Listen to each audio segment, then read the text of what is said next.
Monan'Andriamanitra ny amin'izay tokony ataony amin'ny manonton'Andriamanitra izay napetraka Andriamanitra tanteraka hasafanompoana eo aminy.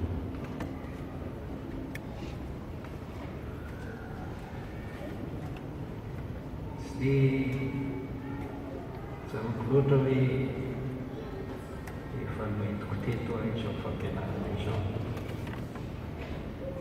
Misy aza dia mety ho sombitsombo ihany. Androany aho dia ka fotoana bebe koa mampianatra amin'izay tokony ataony biby amin'ny mpanompon'Andriamanitra napetraka Andriamanitra natanteraka hasafanompoana eo. Tamin'ny fahendreny Andriamanitra rehefa nanangana fiangonana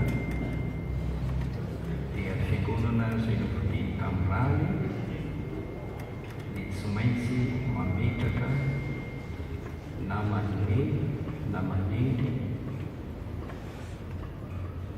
mpitondra ho an'izany fiangonana izany. Hitantsika amin'ireo toko sy andiny izay nirantsika namaky. Ilay fiangonana tany Antiokia dia nanana mpaminany sy mpampianatra. Ireo mpaminany sy mpampianatra ireo nanao asa fanompoana tao amin'ny fiangonana ity. Mitandrina io fiangonana io, mitarika io fiangonana io, mitoetra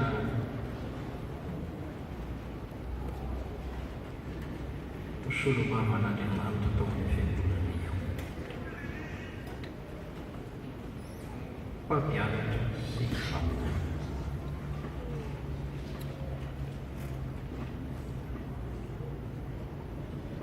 Ao amin'ny asan'ny apôstôly toko roapolo, andiny faharoapolo, Paoly namory ireo mpitondra fiangonana olona tany Jesosy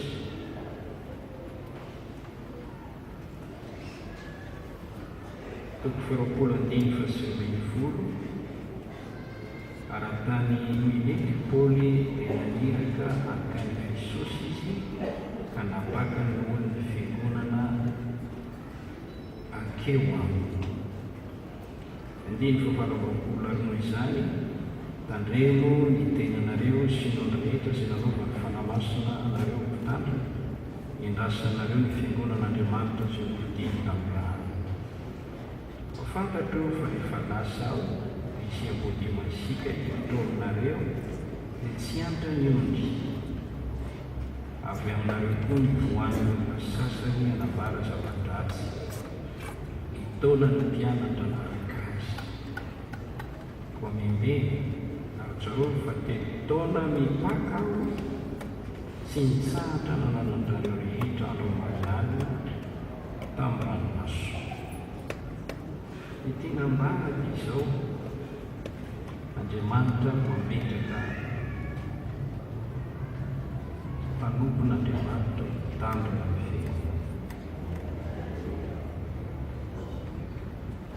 Fanamasina no manao ny olona ho mpitandrina araka ny hitantsika ny faharoapolo dia mijery ny andro fahatelo amin'ny fahasivy-ambinifolo. Meko mpiandry ondry ianareo, tondra izay hiandry ianareo amin'ny fahendrena sy ny fahalalana.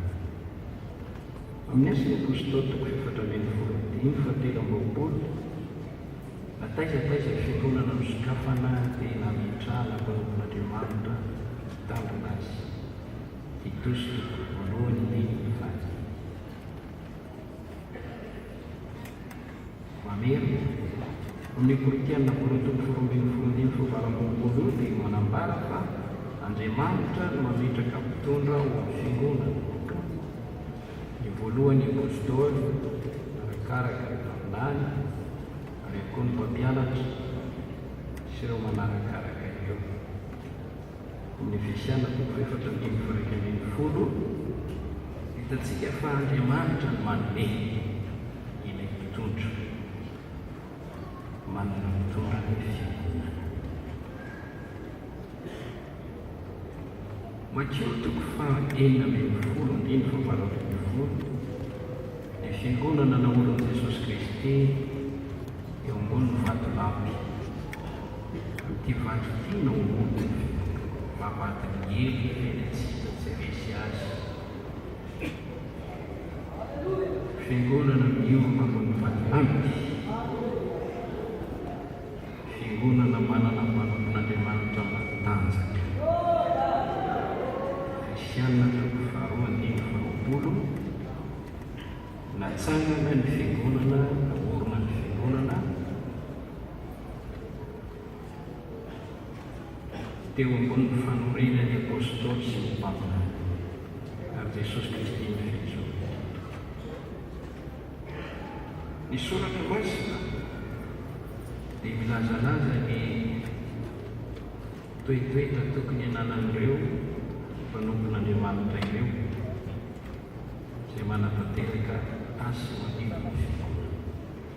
Vavaka isika isaka ny mahita an'ilay miteny ireny ianao dia natao ambavaka izay mba ho tanteraka araka ireny tokosendeny ireny. Tahak'izany koa ny anton'ny fisiny sy ny andraikiny eo amin'ny fiangonana dia voafaritra ao amin'ny soratra masina. Tsy resaka ny amin'izany aho satria miresaka zavatra ho an'ny tenanay ara-resaka izany. Fa izay siana teny eto dia ho an'ny mpino, ho an'ny fiangonana, ho an'ireo atao mpondron'Andriamanitra manana mpanompon'Andriamanitra zavatra roa.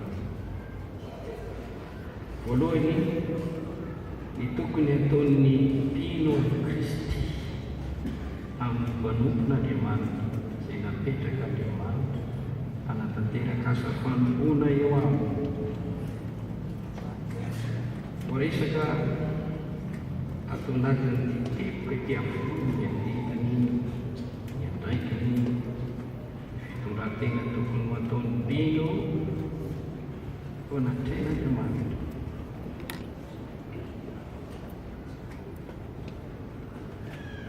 Manoloana ny mpanompon'Andriamanitra. Halleluja.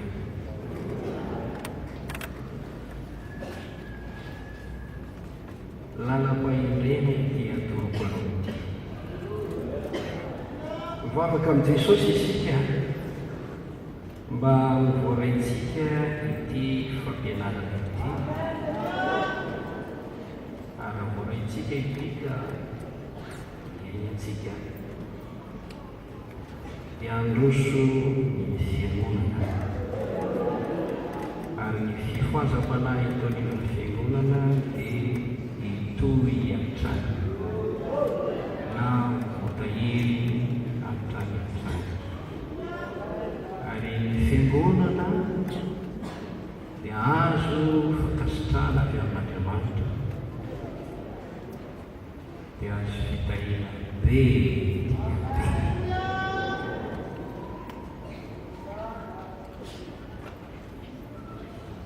Faharoa, mamarana azy teny ho an'ny endrika, teny famananana, fananarana, faherezana sy mamposy.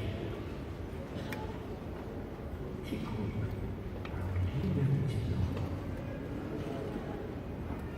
Atokolano minotsa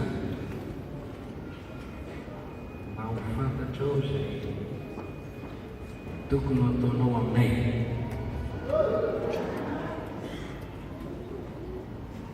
Dia raina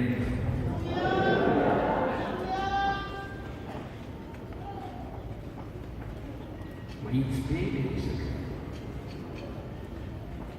ny tokony ataonareo mpino aminay. Manompon'Andriamanitra dia napetraka itonivonareo. Raha nanoratra episty Jaona io izay soratako izao mba tsy ampitanareo. Nananatazo izy manoratra satria misy afatra pitany amin'ny alalan'ilay epistily tazo mba tsy ampitanareo. Raha toriko ty teny ty, ampianariko ty teny ty, lazaiko ty famarina ty, tanjona mba hahatonga anao tsy ampitanareo.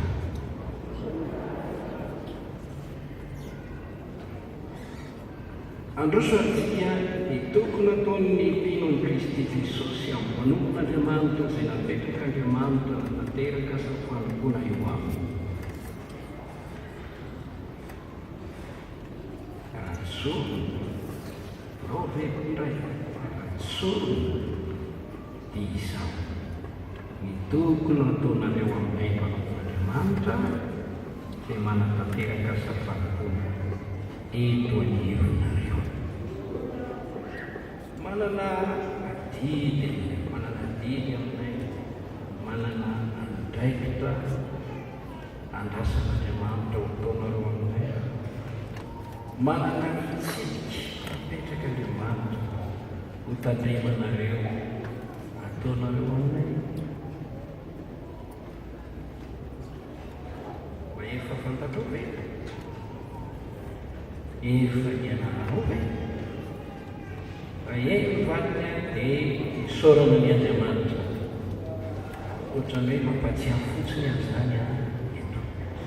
Raha mbola tsy nianaranao dia avelona ilay mba hianatra iny tokoa ny sitrapon'Andriamanitra ataoko ino za manana pasteur, za manana varika ataodinonako ina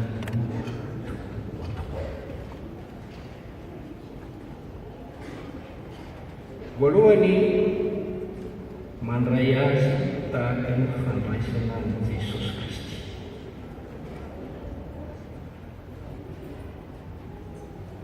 Galatiana toko fahaefatra mendiny 17.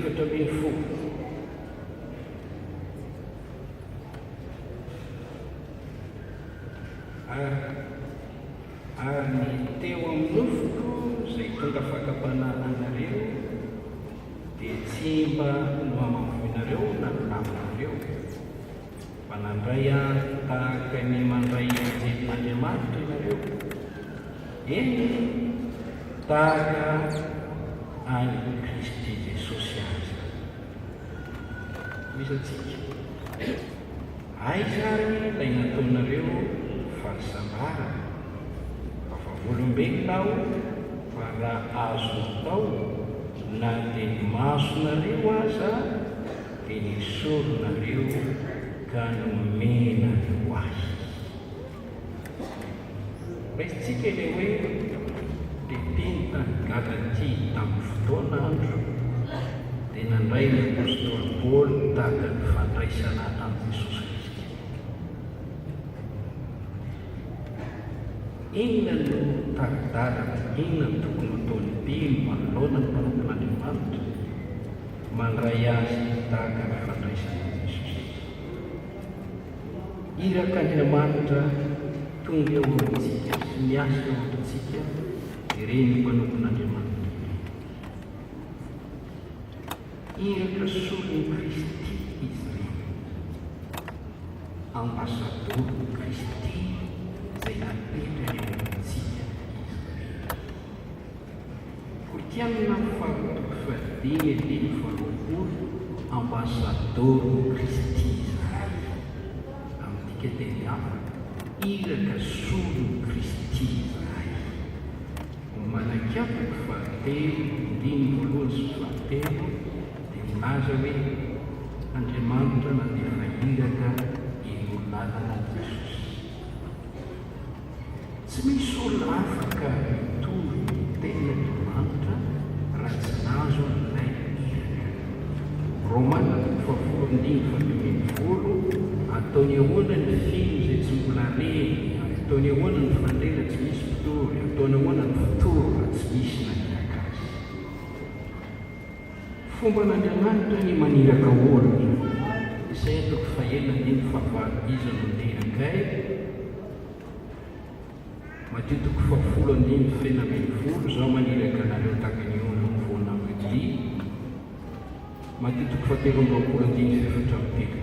aniraka olon-kely sy mpanoran-tanàna eo aminareo aho. Jesosy raha niaotsy ny apôstôly hoe aminy olo-tsikolo dia olona anatanteraka iraka irany toroteny marika toko 7:17-18 ndrika toko 7:1 akafitokolahy izay iraka azy tsokoloto amin'ny asany apôstôly toko 2:20 teny tamin'ny Paoly maniraka anao andeha lavitra any amin'ny jetilisa ny ambara. Ao amin'ny Jaona toko 1:9-20 Jesosy manambara fa ny fanaovana ny asan'Andriamanitra dia ny fandraisana ireo iraka izay iraka. Teny inona anao taonay asana iny asan'Andriamanitra izy hoe minono izay iraka, tsy afaka ino izay irahan'ny tomponao raha tsy mandray azy. Ny fandraisana ireo irak'Andriamanitra ireo dia maky ny fandraisana ny tompo. Vakitsika ao Mateo toko 10:1. Mateo toko 10:1.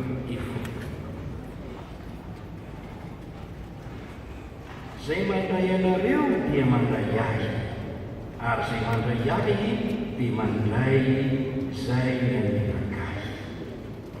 Zay mandray anareo, mandray ilay iraka ny tompo, ilay olona nirary toroteny, nirary anatanteraka zava-boly ho anirantsika.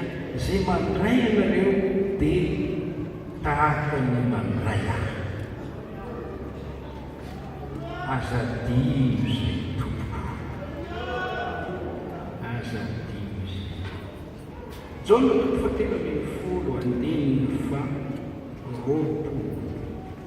raha mba hitanareo ny tao am-baibolinareo miaraka mamaky sika 20. Lazaiko aminareo marina dia marina tokoa, zay mandray, zay irahako dia mandray ahy. Raha mandray ny irak'Andriamanitra ianao dia Jesosy mihitsy no raisinao amin'izay. Ao Mateo toko 5:20 araka ny nataonareo tamin'ireto radaro madinika reto nataonareo tamin'io. Raiso tahaka ny fandraisana ny Kristy ny mpanompon'Andriamanitra. Dia raha Andriamanitra izany no andika voalohany, izany no andraikitra ny andrim-piny. Tsy dimy ihany fa ny olona rehetra. Ny mpiny tany Galatia dia endry ka nandray amin'ny Paoly tahaka ny fandraisana ny Kristy.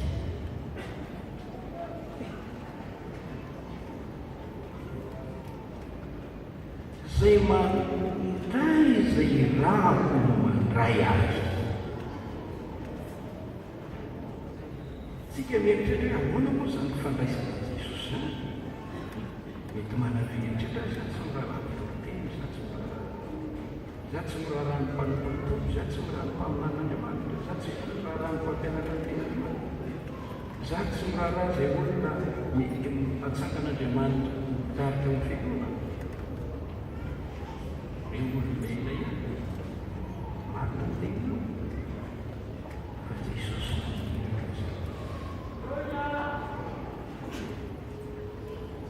hitondra ny tenan'Andriamanitra.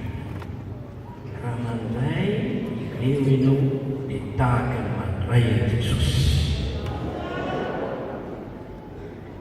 Mandray ny mpanompon'Andriamanitra tahaka ny fandray anjely. Hitantsika amin'io Galatiana toko 4:14 nataony Petro tao Galatia fa nandray ahy tahaka ny mandray ahy anjelin'Andriamanitra ianareo. Alleluia.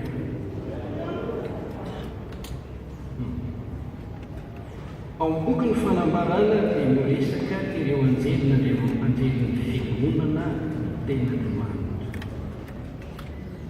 Anjelin'ny fiangonana ny fanina hafatra na ny fanambarana izay nomen'Andriamanitra ny Jaona apôstôly.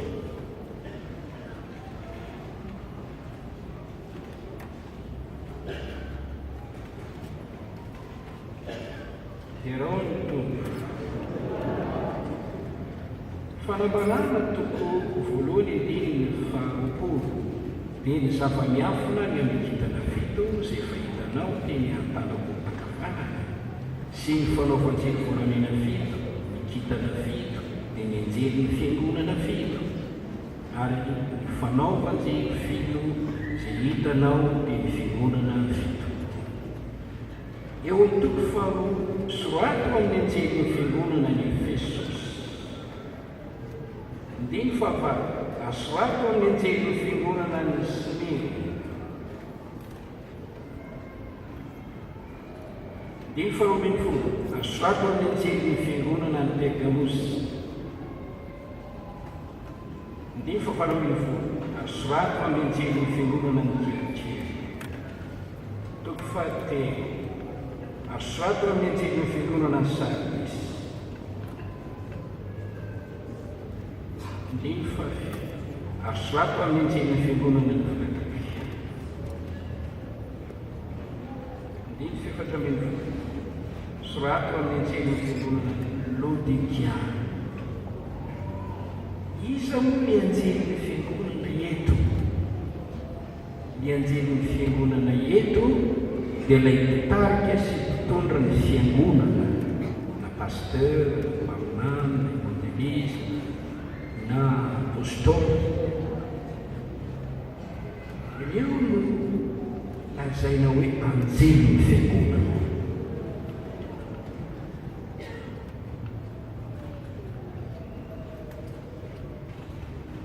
Ao amin'ny Samuel faharoa toko fahaefatra ambin'ny folo andiny faharoapolo, Davida mpanjaka ilay napetraka Andriamanitra mpanompo profety teo amin'ny Israely dia hoy ny olona manao hoe tahaka ny anankiray amin'ny anjelin'Andriamanitra ny mpanjaka tompoko.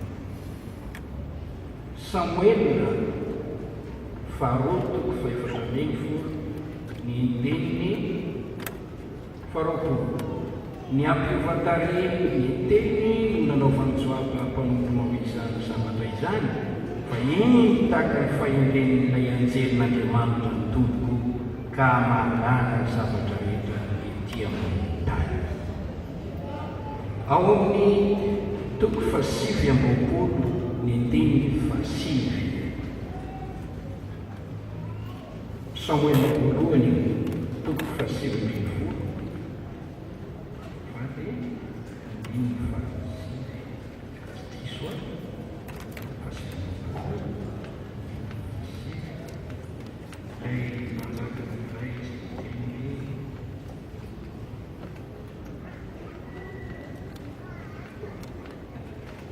Samuel voalohany toko fahasivy. Ary kisy namanen'i Davida hoe fantako fa tsara eo masoko tahaka ny anjelin'Andriamanitra ianao. Mpanompon'Andriamanitra dia tahaka ny anjelin'Andriamanitra.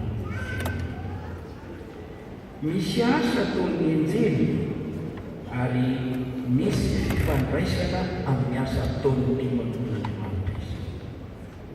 Ndeo vatantsika amin'ny Hebreo toko voalohany. Hebreo toko voalohany hitantsika hoe inona moa zany raha ny anjely apahany.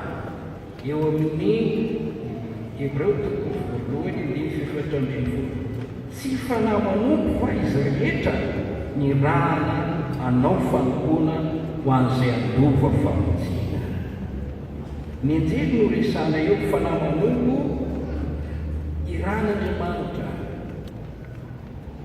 anao fanompoana ho an'izay lova famonjena. Izany tokoa no ataon'ny mpanompon'Andriamanitra, hirak'Andriamanitra izy eo amin'ny fiangonana manao asa fanompoana ho an'ny mpino izay voalahatra Andriamanitra handova famonjena. Hitantsika fa ny anjely dia nandahan-teny, nitory-teny raha ilay fiangonana tany anefitra izay nitarihan'i Mosesy no asiteny amin'ny Asan'ny Apôstôly 7 ny andininy 3:20. Dia olona izay nahazo lalàna tamin'ny andaharany anjely azy nefa tsy nankato. Anisan'ny nanampy be lehibe tamin'ny fampita-kafatra teo amin'ny fiangonana ny anjelin'Andriamanitra ary mitondra hafatra tahaka Gabriel mirana hitondra hafatra tany amin'ny Maria ao amin'ny Luka 1:27.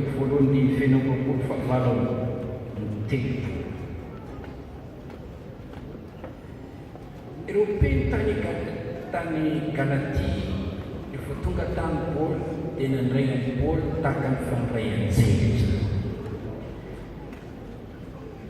Nomeny izy ireo aza i Paoly, olona izy tahaka ny fandray anjely nefa nondraisany azy.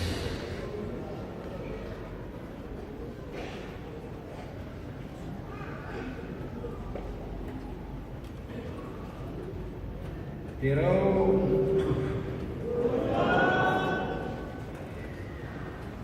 amin'ny Salamo 3:20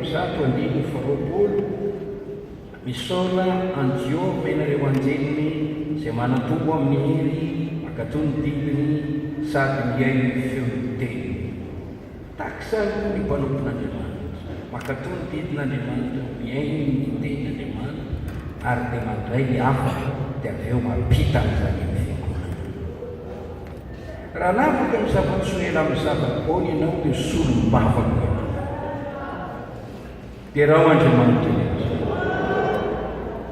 ao amin'ny Korintianina 2:7 noho ny fahasoavana dia misy olona manana tombotsoa fampiresaka amin'ny anjely araka hoe miteny amin'ny fiteny anjely tonga ny fanamasina mampiresaka azy dia mahazo mandray ny teny. So mifapaka amin'ny anjely isika fa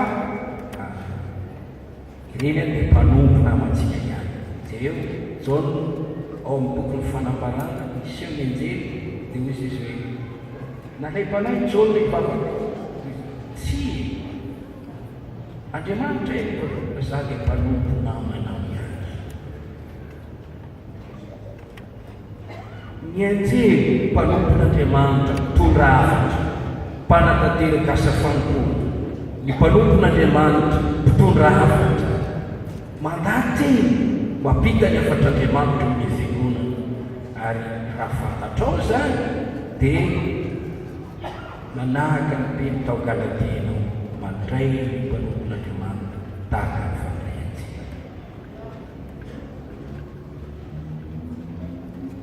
I Abraham nisehony anjely raha ohatra nanana olana izy hoe ny amin'ny vatany izay tsy niteraka dia tonga ny anjely nilaza taminy ny teny fikasan'Andriamanitra.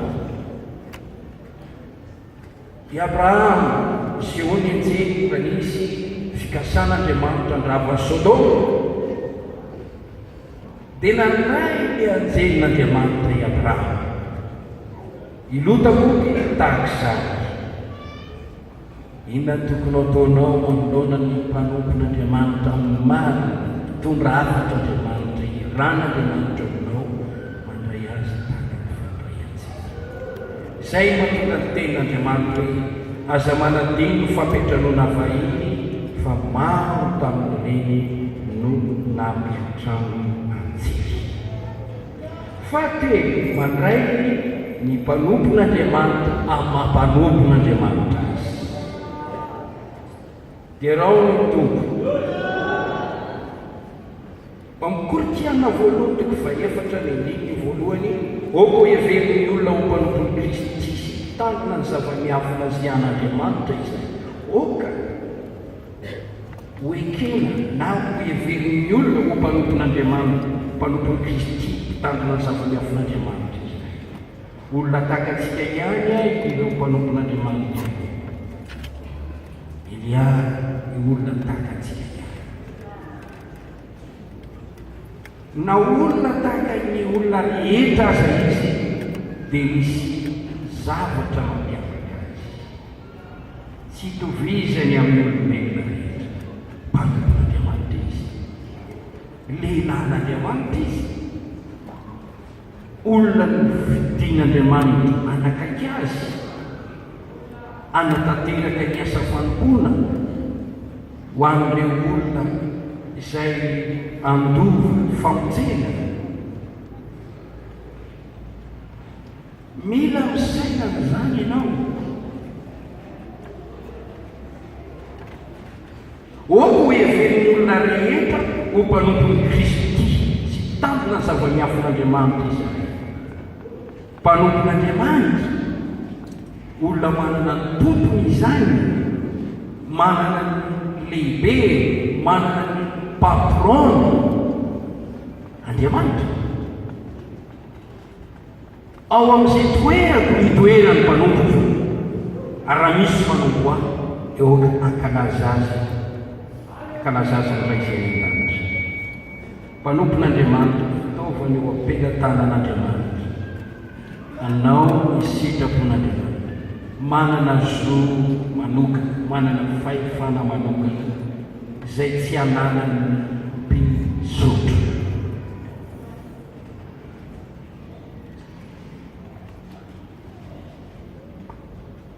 ao bokiny Jeremia hitatsika fa niteny tamin'ny Jeremia Andriamanitra amin'ny andininy toko voalohany andininy faefatra dia toisantsika ary tonga tamiko niteny Jehovah hoe atony fony ianao tsy mbola noforoniko tariky hoe efa fantatro ary atony fony ianao tsy mbola teraka no efanao masiny sy nitendreko ho mpaminany ho an'ny firenena maro ary kosa ndrisy Jehovah tompo indro tsy mahay mandahateny aho fa mbola zaza hoy Jehovah tamiko aza manao hoe mbola zaza aho fa ndeha amin'izay rehetra nirako anao ianao ary izay rehetra nidiko anao no ambaranao aza matahotra nitavany ianao fa momba anao sy amonjy anao hoy Jehovah dia naninditra ny tanany Jehovah ka nanendra ny vavako ary hoy Jehovah tamiko indro efa nataoko ambavanao ny teny indro aho manendry anao izao an'izao anam-pahefana ny firenena maro sy ireo fanjakana anombotra sy anjery sy andrava ary androta ary anono sy aono betsaka ipiny tamin'ny aonany Jeremia betsaka ireo olona tian'Andriamanitra fa tsy nahazo nytiteny filaisana i Jeremia ilay lehilahy novidian'Andriamanitra dia nomen'Andriamanitra io teny io amin'ny teny hafa manana zozy izatoetra ny olon'Andriamanitra dia ireo tsara petera amin'ity fatotiana oloko ny figonako ny vavadiny hely tsy arisy azy meko anao mifanalahidy ny fanjakan'Andriamanitra izay vamanao ety an-dany dia vo any Andriamanitra misy dikan'izany hoy izao aminao hoe misy dikan'izany tsy afaka hietreritra mihitsy ianao na mitovy zo marina fa tsisy mpanompony devoly isika samy mpanompon'Andriamanitra avokoa fa misy fahasamihafana amin'ilay anjara asa vanim-potoana izay nakin'Andriamanitra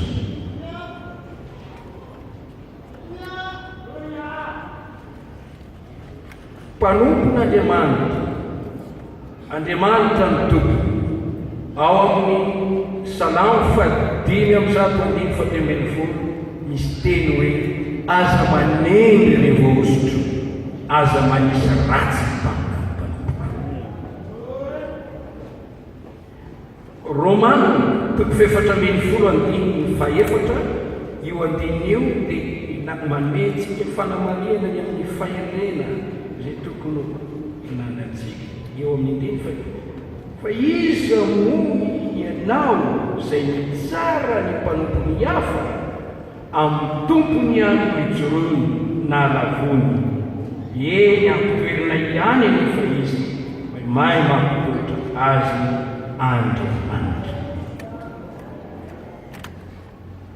Mpanompon'Andriamanitra, fitaovana eo ampelantanan'Andriamanitra asoatsika. Romana toko fahatelo ambin'ny folo andimy faefatra. Fa mpanompon'Andriamanitra izy ahatsara. Mpanompon'Andriamanitra, fitaovana eo ampelantanan'Andriamanitra ahatsara. Mpanompon'Andriamanitra, fitaovana eo ampelantanan'Andriamanitra atonganao mpino ary mitahiry ianao amin'ny finoana. Kotianina voalohany toko fahatelo ny andininy fahadimy. Koa inona moa Paoly ary inona moa Apôlôsy mpanompo ihany izay nahatonga nareo mpino reo dia samy araka nomeny tompo azy avy. Mpanompon'Andriamanitra mahatsara antsika, mahatonga antsika ho amin'ny finoana.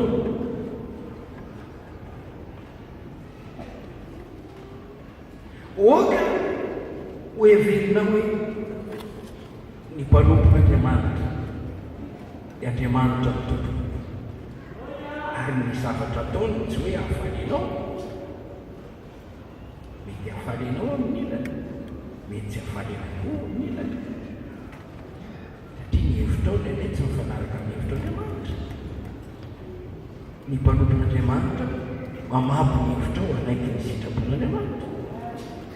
Raha manenty teny ianao dia tsy misy olana, fa raha ohatra ianao miavinavina maniratsira dia misy ny olana, dia tonga fa tafitonana ho anao ny mpanompon'Andriamanitra satria ianao dia andeha navaratra ny mpanompon'Andriamanitra hoe tsy mahazo makany ianao mety dia za dia toetra amin'ity vadinao ndraiky mpanompon'Andriamanitra miteny hoe tsy mety ny anam-badionao io mialahy ianao miavadinao io.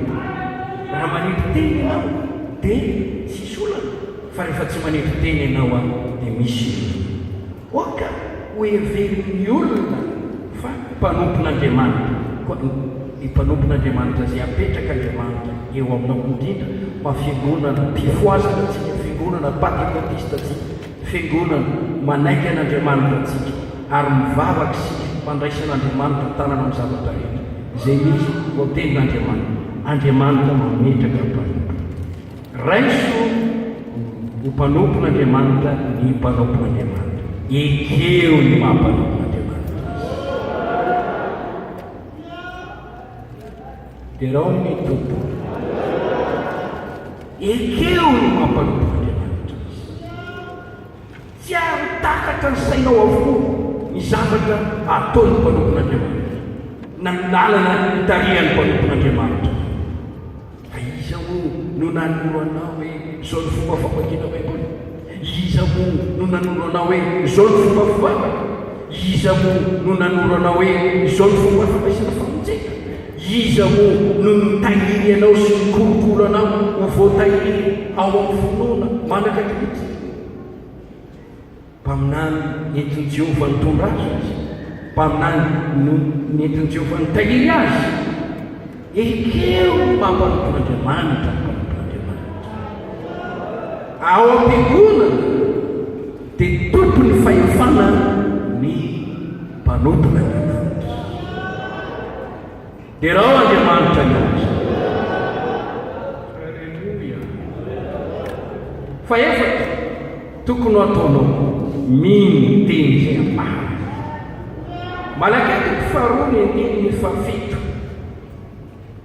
Ny mpisorona mozy iraka Jehovah dia tokony ho tadiavina ambavany ny teny n'Andriamanitra. Malakiako toko faharoa ny andininy fafito. Fa ny molotro mpisorona dia tokony hitahiry fahalalana ary tokony ho tadiavina eo ambavany ny lalàna satria iraka Jehovah tokony maro izy. Tantara faharoa toko faharoapolo andininy faharoapolo mino ny mpaminany eo am-pino. Ny finoana mahavonjy ny havana dia ny finoana izay ambaraka ny mpanompon'Andriamanitra. Manavitra anao zany, mahasoa anao rehefa miteny izy ao am-piangonana amin'ny anaran'ny tompony tenenay. Oka ino ianao? Finoana mahavonjy andraisana fahasoavan'Andriamanitra dia ny finoana ny teny ambarany mpanompon'Andriamanitra. Ao amin'ny kapitolo 7:20 Jesosy niteny tamin'ny mpianatra, voatsasay adala, tsy mino izay lazaina aminay. Adala isika raha tsy mino ny mpanompon'Andriamanitra, izay mitoro ny tenin'Andriamanitra amintsika. Tsy hitako tokony akanisanao dia am-piangonana raha tsy mino ny fanambarana izay ambarany mpanompon'Andriamanitra. Efa afa-ponao zany, efa matsiaro famahay ianao, efa fantako daholo lalakanianao, ary tsy mila intsony ianao mena fanambarana avy amin'Andriamanitra. Finoana mahavonjy ianao, finoana izay lazainy ny mpanompon'Andriamanitra. Nampidi-doza ilay mpanafika malaza ny tsy finoana ny teny Elisy. Hitanao zany ao amin'ny mpanjaka 2:7-12. Fantatrareo ny mpanjaka io tsy mino izay lazainy Elisy izy io. Aoka hoe inonao sy inonao izay lazainy mpaminany. Io katoko fenamino 10:1 manao sisy mpaminany, oka izy ino reo mitondra finoana, fenonao ny tenin'ny mpanompon'Andriamanitra, mampahery ny finoanao. Jesosy mivavaka ho an'ireo izay mino any Kristy no tenina natondreo mpanompon'Andriamanitra. Ho an'izay mino no ny teniny. Jona 3:20 mitondra fahasoavana ny finoana. Isaia 4:20 matoy teny ambaraka ny ilany izy, manatanteraka ny saina tontolo. Koritianina 2:20 ny teninay izy dia izao ao amin'izany eny sy amen. Nafiry teny fikasan'Andriamanitra alokon'ny vavanay. Dia ao amin'izany eny, ao amin'izany no amen. Efa miteny ny mpanompon'Andriamanitra ho sitrany ianao, mino ianao fa ho sitrany ianao. Efa miteny ny mpanompon'Andriamanitra ho tahiny ianao, mino ianao fa ho tahiny ianao. Fa rehefa miteny ny mpanompon'Andriamanitra ahita loza ianao, dia matahora fa ahita loza tokoa ianao. Andriamanitra miteny amin'ny alalan'ny mpanompo ho an'ny finoana. Ary izay mahatonga ny teny hoe izay manantsofo entiny ainy aoka izy iainy izay lazay ny fanahy ao amin'ny fiangonana. Ny fanahinao tao am-paminaninao no nentinao nananatra azy. Ny teny sy ny toroteny hoy apôstôly Paoly dia tsy tamin'ny teny fahelena marevaka fa tamin'ny fanehoana fanahy sy ny hina. Raha mino ny teny ambarany mpanompon'Andriamanitra, izy famantarana sy fampianarana araka mandiana pino filazantsara amin'ny olombelona rehetra. Izay mino ilay filazantsara ny Kristo atao batisan'olombelona. Izay mino ilay filazantsara ny Kristo, izao famantarana izao anaraka izao. Izay mino dia izy famantarana anaraka. Izay mino ilay teny Kristo, izay mino ilay teny Kristo. Fa tsy hoe izay tsy mino, fa izay mino teny Kristo. Izy ireo nitoteny ny tompony ranasina nanamarina ilay afatra netiny tamin'ny famantarana sy ny fanantarana. Ina ny tokony ataonao raha misy lehilahin'Andriamanitra na vehivavin'Andriamanitra atsangan'Andriamanitra eo anivinao, miteny amin'ny anaran'ny tompony, mitondra ny tenin'Andriamanitra sy ny fanambaran'Andriamanitra. Aza raisinao ho tahaka ny tenin'ny olombelona izany. Mba maiko izany tena mahay mamoaboaky tenena izy. Tsy teny avy amin'ny olona izany, fa Andriamanitra nandefa ny teny mba hasitrana anao, ampiananao am-bobo izay miantsarana. Dia raha Andriamanitra Paoly niteny tamin'ny Tesaloniana, rehefa niraisinareo ny tenin'Andriamanitra izay notorinay, tsy niraisinareo ny tenin'ny olona fa araka ny marina, dia niasa tao mpambiazana ho any taminareo izany. Zero tsara ao amin'ny Tesaloniana faharoa fahatelo.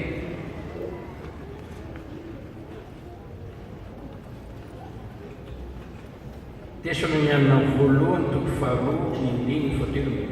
Jereo eny e, ary noho izany izay koa dia tsy mitsahatra misaotra an'Andriamanitra dia rehefa nandray ny tenin'Andriamanitra izay nitorianay ianareo dia tsy noraisinareo ny tenin'ny olona fa araka ny marina, dia ny tenin'Andriamanitra izay miasa mpambiazana ao anatinareo izay meniko.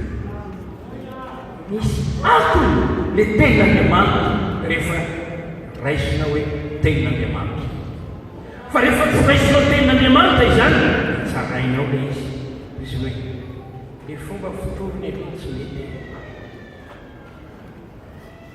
Ranona mahay fa ny ranona tsy mahay.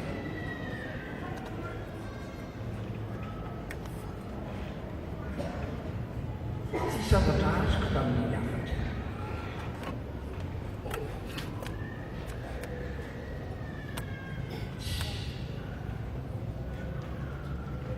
Fanamboarana toana fotsiny zany.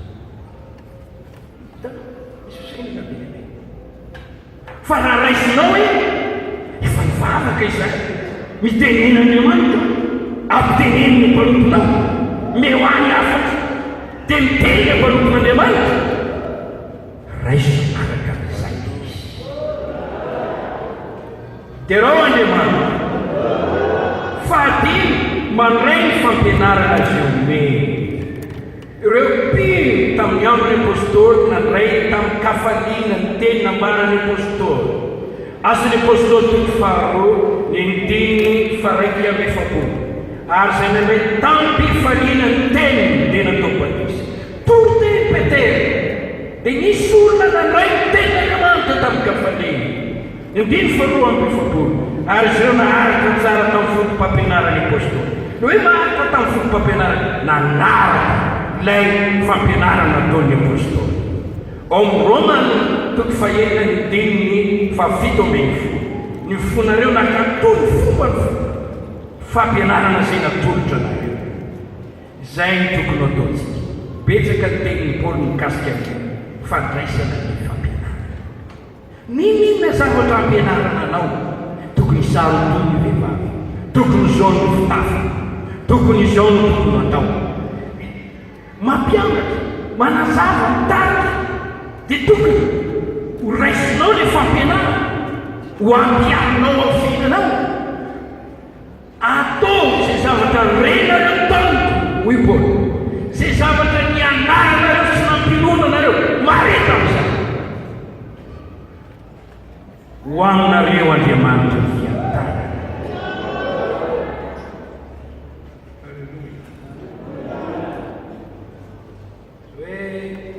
Manana ny hevitrao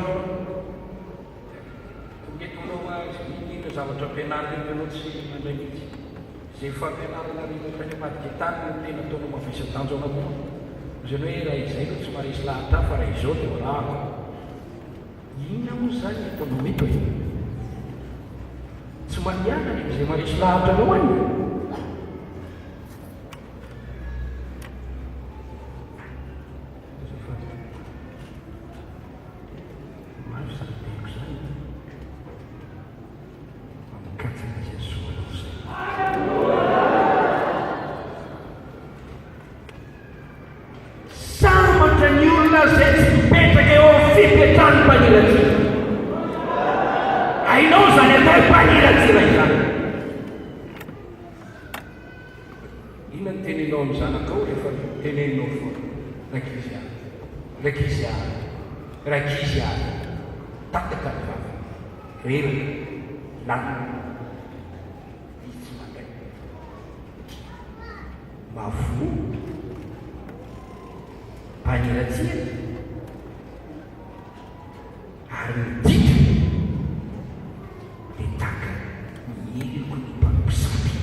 mety tsy makany am'lagoany le olo, mety tsy manao azy le olo, fa tonga ho atan'Andriamanitra izy sy makatona inona na iny atao ladalovana ny sofa akipony ny masa, tsy enony ny feo fananana, ny feo fampitandremana, tsy arany ny torolalana omeny. Zay mahatonga ny ten'Andriamanitra manao hoe raha matahotra an'Andriamanitra ianao tany amin'ny tsara ny tompotaro matahotra an'Andriamanitra, fa manantona iainy tsara toy izay tahaka ny adalana mafanafitra. Makatahaka ny mpanompo Kortiana voalohany farakemeny folondiny voalohany, manahafa aho i Paoly tahaka ny anahafako izy. Filipiana toko fahatelo andiny fa fito ambin'ny folo. Diniro izay anananareo aminay omaky sy ohatra ry rahalahy, oka samy anahakay ianareo ka mariro izay mandeha araka ny anananareo anay ho ohatra. Raha iara-panahy mpanompon'Andriamanitra manome fianarana izy, voadidy atao ohatra izy, oko fianarana ho an'ny minonao amin'ny fitiavana, amin'ny fatiova, amin'ny fiteny, amin'ny fahalemem-panahy. Timoty voalohany toko faefatra andiny faharoa ambin'ny folo, Titosy toko faharoa andiny fahafito ka hatramin'ny fahavalo. Asehoy ny tenanao fianarana. Hebrea toko fahatelo ambin'ny folo andiny fahafito, tsarovina ny tory ten'Andriamanitra tao araofina oka anahaka ny fanaony ao anatin'ny asa vanim-pony. Izay natao amiko ny zavatra mbola volany anao. Zay nge zavatra tokony masotsika azy zay mahasarota hoe tsy tokony maro laitsika dia sosoty raha ihany no miteraka atsika mba tsy hisy zavatra mifanjevozevo. Fa isan-taonana samy manana zay miteraka azy re. Makanesa ianao ny eglizy katolika eran-tany mitovy daholo, makanesa any amin'ny adventiste eran-tany mitovy daholo, makanesa any mitovy daholo. Fa ny sasany ohatra tsy te hitanany azy, te ampiditra zavatra hafahafa. Ary zay mahatonga anay misarotony zay hoe olona efa nofandray tato amin'ny sikoliara ao baiboly nomena sertifika tato le zavatra nampianarana azy tato mba hanaovy ny fampianarana ato mitovy amin'ny zavatra ianao, dia mandrako ny ambadika indray izy, dia avy amin'izay izy ampiditra zava-baovao. Tsy mety amin'izany, tsy mety zany. Fa rehefa any maresina azy dia mandiana raha izay fantako fa mety, fa aza ampidiranao zavatra hafa.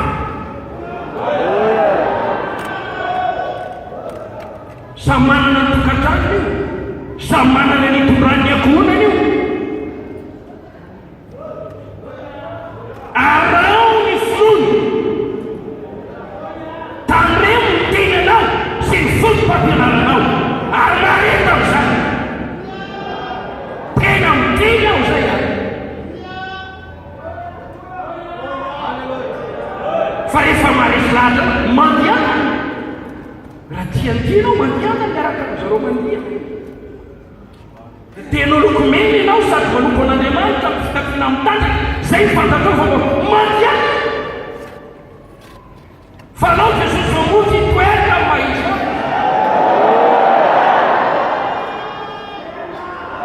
dia raha Andriamanitra ny amin'izany.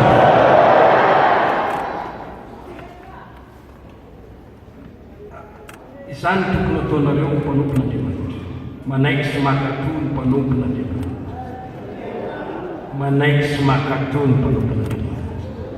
Halleluja! Fa dio mihitsy zany manohatra mpanompon'Andriamanitra.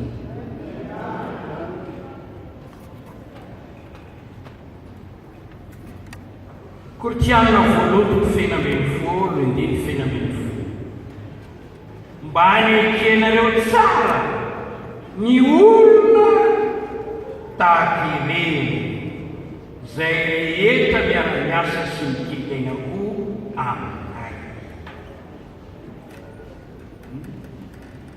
ekeo zay mpiara-miasa mahafinaritra ekeo teroto Tesalonianina voalohany fahatelo andiny folo ambin'ny folo ary miangavy anareo zay rahalahy mba hanekenareo zay mikeaina eo aminareo sy mitondra anareo amin'ny tompo ary mananatra Hebreo toko fahatelo ambin'ny folo andiny fafito ambin'ny folo ahoana nombara makatoa ka manekea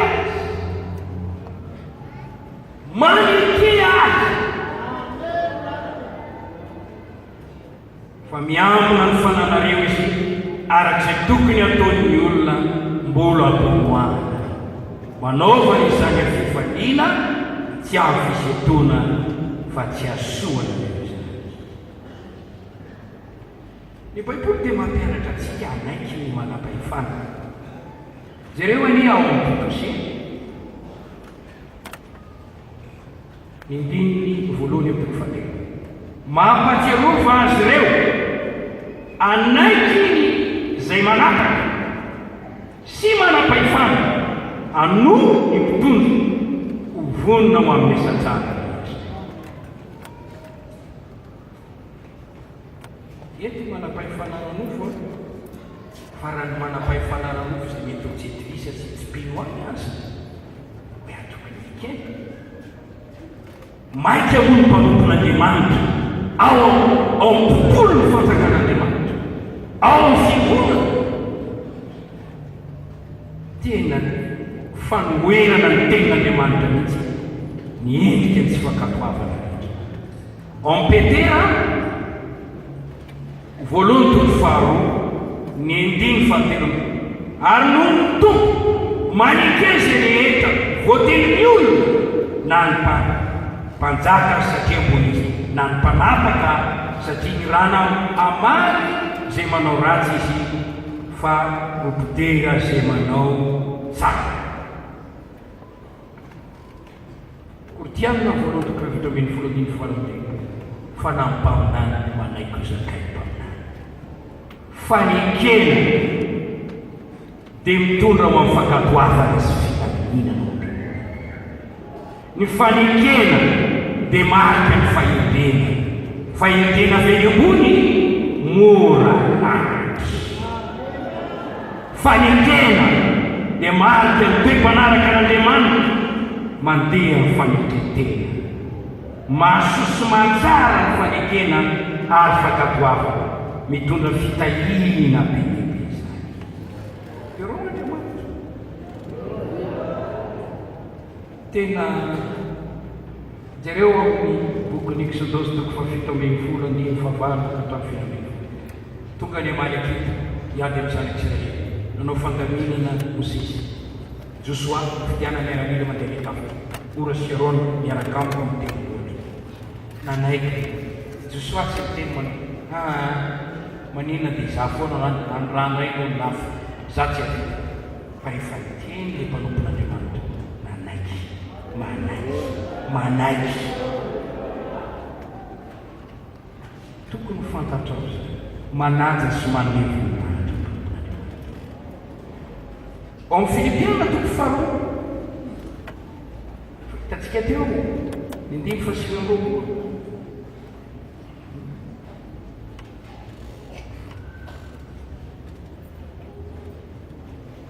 koa raisiny tompo izy amin'ny fifaliana rehetra ary mivoninahitra zay olona tahaka izany ity mpanompon'Andriamanitra ty zay tena mikelaina amin'ny vavaka fifonana ho any hafa hoe mivoninahitra izy dia miverina kelitsika ao amin'ny Tesalonianina ny fanajana Tesalonianina voalohany toko fahatelo andiny fahatelo ambin'ny folo ary mba ho ajainareo indrindra ny fitiavana izy ireo no ny asa miavana tsara Timoty voalohany toko fahatelo ny andininy fafito ambin'ny folo oka ny loha olona zay mitondra tsara azo fanajana roa eny Indrindra izay mikely aina amin'ny teny sy ny fotom-pampianarana. Ary hoe ny soratra masina, aza manakombona ny vavanompo ny velivavy mba zay ianao ny mpiasa mely azo ny karana. Aza mandray teny ampanganany lolo raha tsy misy mavolobelona volo na telo. Mila meo aja amin'izay tokony ho anjay, voninahitra amin'izay tokony ho anjay. Olona sasany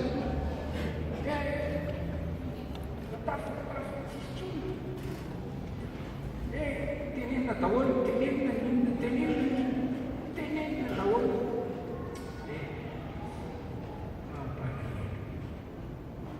Tsy dia mampaninona akory Andriamanitra ny midro na miteny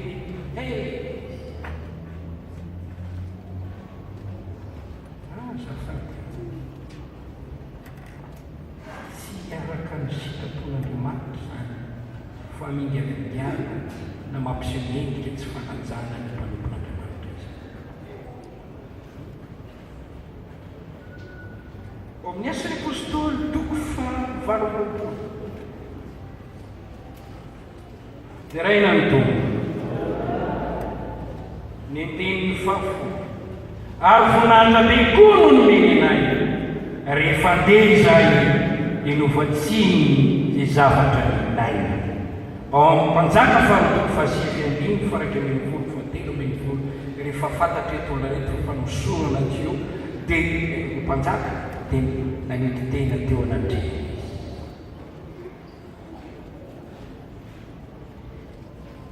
Manome voninahitra, meo voninahitra, meo azy miazaka amen.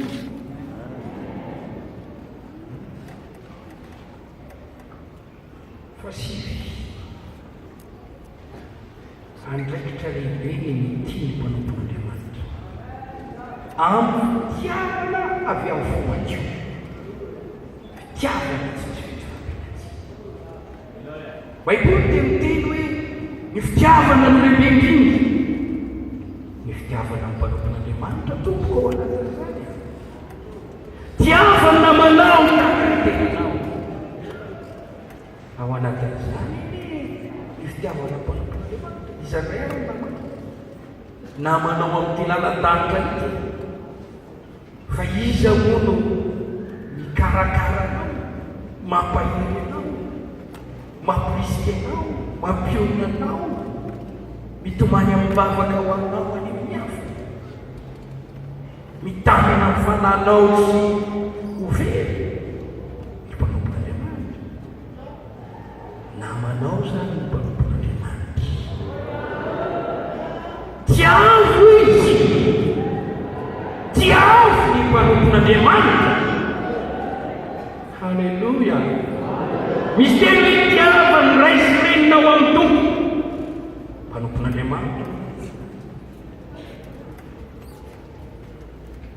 Ny olona tsy araka an'Andriamanitra dia tsy manam-pitiavana. Zay no famatana. Ny olona tsy salama ara-panahy mandrakariva indraindray, indrindra ireo zanaka ny tempoly, dia tsy tia mpanompon'Andriamanitra. Samuela voalohany toko fahafolo andimy feno amby roapolo ka hatramin'ny fito amby roapolo, ireo zanaka Belialy fony voaozy tao Mpanjaka Isaony tetiteny nanazimazimba atoniavinga, atao mety amona ny famonjenay, atao mety amona ny famonjenay, atao mety amona nanambanimbany. Ny olona voafaty ny devony azo ny fanaratsy toaso Mpanjaka dia tsy tia ny mpanompon'Andriamanitra sy atsangana taka nataony Saoly tamin'ny Davida. Mila mandinika ianao hoe halako mpanompon'Andriamanitra fa tsy tiako mahizina mihitsy, manao inona anao izy fa izy ny manety fotoanao sosotoa ho mpanompon'Andriamanitra. Lotika ny fonao raha vao mahita azy. Ianao hoe mba mandinika hoe fa na ino tiako anatiny, mangala mpanompon'Andriamanitra izay manao ny asa.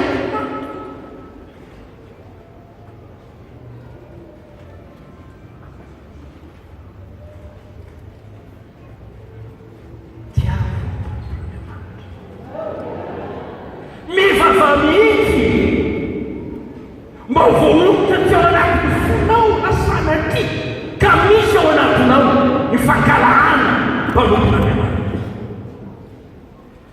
Ataonao oana ny fitian'Andriamanitra zay tsy hitany masonao na ity olona zay natsanga an'Andriamanitra anao ny asa hitory ny tenin'Andriamanitra manokana ny fiaina mandany ny andro ao amin'izany famonjena fananana halanao tsy tianao gaga. Misy olona mamory ny hery ho amin'ny fankalahana anay. Raha ny sitapony mety olona anankiray pastera Tafy mangataka famelakeko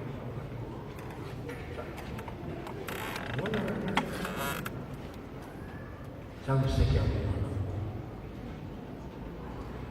fa ina ho hainao nanano zany heritreritra zany malaza mantsosy fa ianao no tena mampitoza ny fiangonana ka saika anao veveriny aiko aho takany fiasa amonanao raha io lehilahy io ihany no mampitoza ny fiangonana dia alao tapena akehitriny aho izy izy tsy navena Jesosy azy mangataka fanimana tsy rainso teny zany dia gaga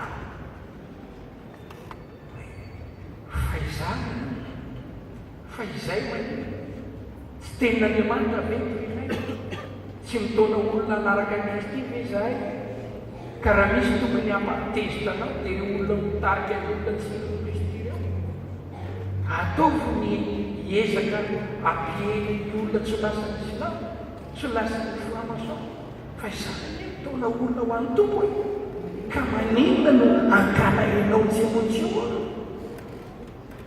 dia fantatro fa fatora ny fanamitsy izany. Mila mivavaka ianao, mila mivavaka ianao mba nananao fo tia mpanompona mba ao anatin'ny fananao izany.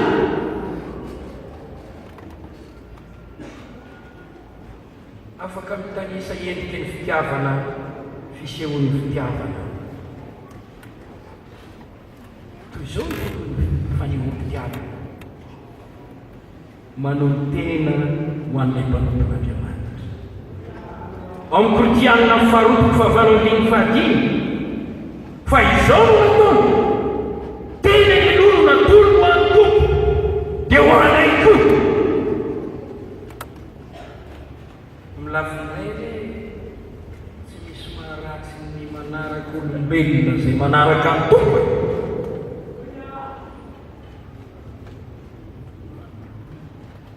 fa raha tsy manaraka ny Kristy intsony izany, raha tsy manaraka ny tenin'Andriamanitra intsony izany, aza miavaka aminay. Fa raha mbola manaraka an'Andriamanitra izany, andaontsika miaraty miaraka amin'izay miantso ny tompo amin'ny fo madio. Jereo hoe io andiny soratra masina io e ny tena ny lona natolono an'ny tompo vao ho anay koa. Korinthiana faharoapolo fahavalo ambin'ny fahadimy ary izao no nataony tsy araka nantenanay fa ny tena iny natolono an'ny tompo aloha dia ho anay koa no sitrapon'Andriamanitra. Ary sa tsy milotena ho anay za tsy milotena dia avelao rery eo mpanompon'Andriamanitra hianatra ny mafy eo.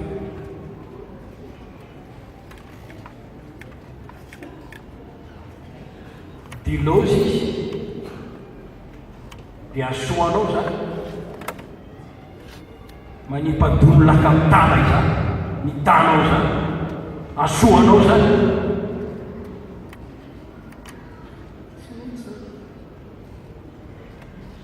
manoloteny ho an'ny mpanompon'Andriamanitra. Momba ilay mpanompon'Andriamanitra ao amin'ny Samuela voalohany toko fahafolo andimy fenina amin'ny roapolo nomba ny saona re olona voatenin'Andriamanitra fono. Alleluia. Tsy manahaka amin'izay tany Asia hoe Paoly manao hoe nandao aho sy ny tany azy nandao ahy izy ireo tamin'ny fotoana nandara zareo any ao amin'ny timoty faharotako faefatra andininy dimy ambin'ny folo faina ambin'ny folo tandreminao ihany izy iny fa nanohatra fatratra ny teninay tamin'ny nandaharako voalohany anaratsy ny tenako dia tsy nisy olona nomba fa nandao aho izy rehetra engany mba tsy ho isany tsy sain'Andriamanitra hoe izany kanefa mitombo mitsangana teo anilako ka nampahery ahy mba ho tanteraka tokoa amin'ny ataoko ny fitohiteny mba ho renjy Krisaleta izany ary rovonjena atao ambavany liona misy olona mandao tao fairano ny tondrano hoe aza lefa nyvony rehefa ataontsika fairano tsy misy vola tsikony dia ho raisitsike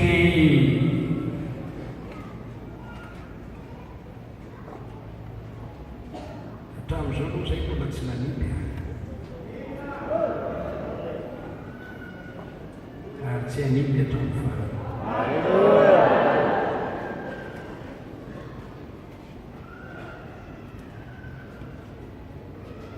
mikarakara sy manasoa ny mpanompon'Andriamanitra obadina menina ny mpaminany zay tadiaviny jezebely mona na sikiny sy nafeniny ary nahitatsika tsara fa no velominy tamofo manjaka voalohany toko fahavalomeny folodiny faty le vehivavy somenita ny karakara izy mpanjaka faharoa toko faefatra andiny fafa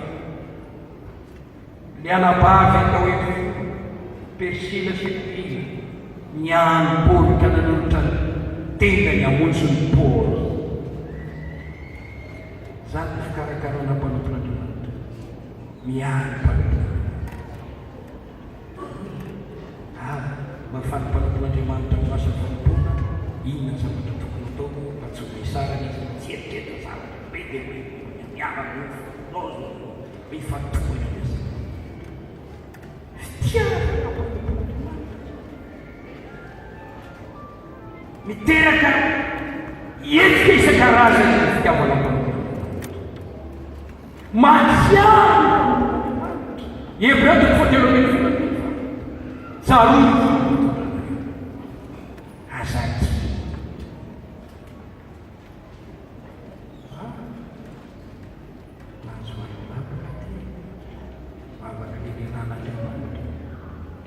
inona reny mba tokony ataoko hoe andeha isehoany amiko mampahery azy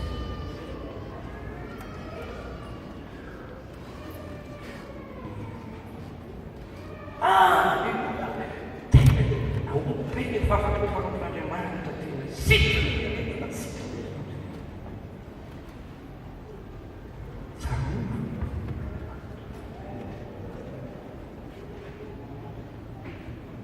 raha tahina Andriamanitra mifedina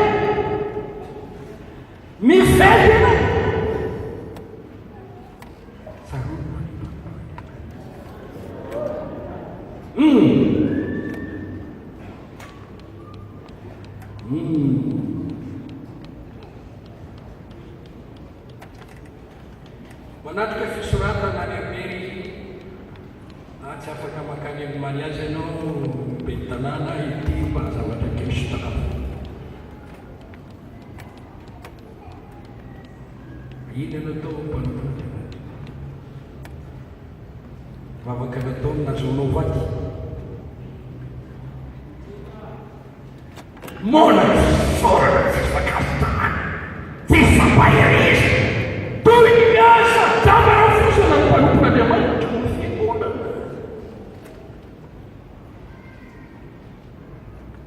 figonana tsy malala fa tsy ny sakafo tanaomena azy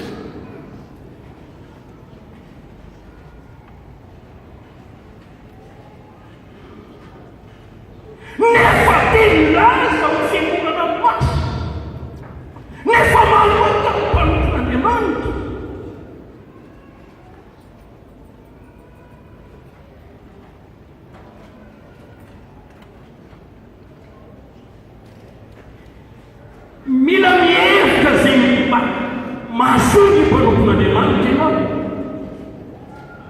Filipiana toko faefatra hitatsika nataon'ireny ino reto toko faefatra endininy fafolo ary fanindringa ho amin'ny tompo ao satria nampifonareo ndray akehitriny fiheveranahy zay efa noheverinareo nateo saingy tsy mbola nahita andro anaovany anareo tsy filanjavatra nefa naovako zany efa nianatra nianina aho na manao ona na manao ona toerana misy ahy malala ety aho ary malala itony na aiza na minina efa nampianarina ny ovoky ny onona ny anany may zavatra rehetra amin'ny alalan'ny Kristy ilay mampahy azy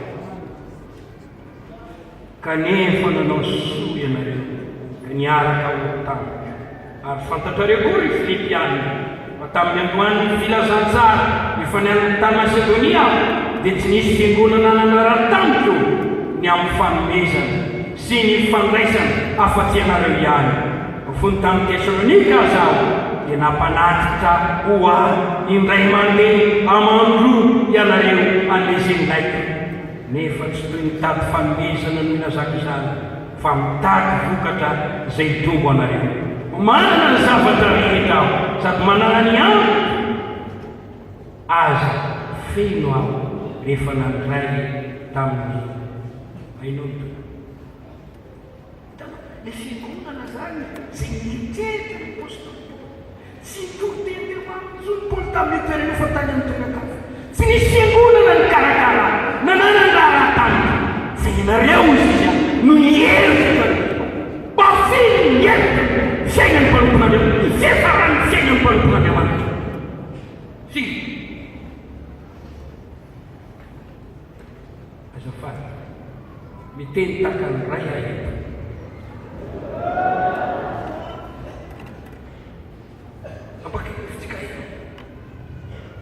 manao veloma mavita retraite pasteur veloma teny raha fanaovam-beloma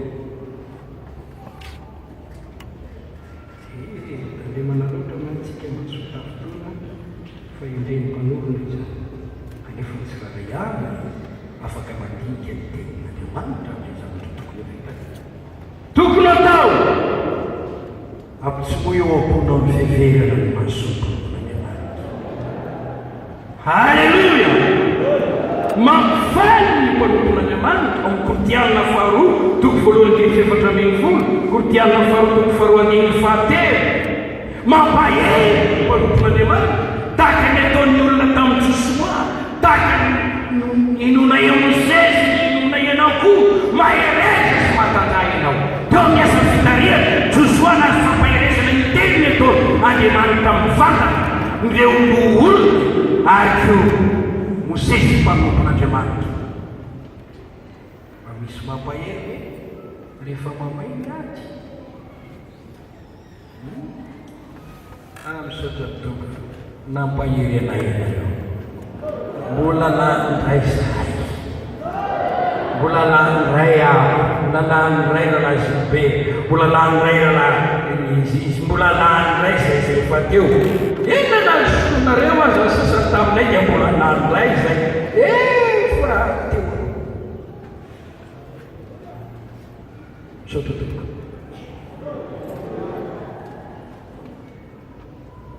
kanefa ity voyage ty voyage mandritry ny efatra taona longo be ty voyage ty ary misy ady maro zay tsy maintsy hoatrehana miasarotra amin'ny raha ty ady farany zao miratsy ho fiainana zao mila fampaherezana mila fanohanana zay ty mpanompon'Andriamanitra dia tokony hitsangana ampahery azy koa rehefa misy fagagana amizao dia lazainy zay misy azy ny pastera mivavaka amintsika zao ny pastera tsy ataiky an'le torteny nataonao a zao le izy ny pastera tena matsiaro sambatra zay pastera fa aza zao ny olona miteny hoe tsy mamokatra anareo tsy mamokatra anareo aiza refoka tsy marina zany pastera fa izay tena matsapa aina mihitsy amin'ny zavatra ataonareo a zany le tarety zany ny fampaherezany apio ny mpanompon'Andriamanitra Romanina toko fahiny Mbefolo ny itiko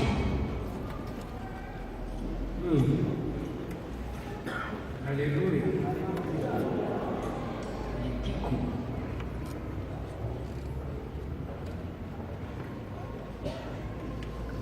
dimy fahenina Galatiana ny fahenina.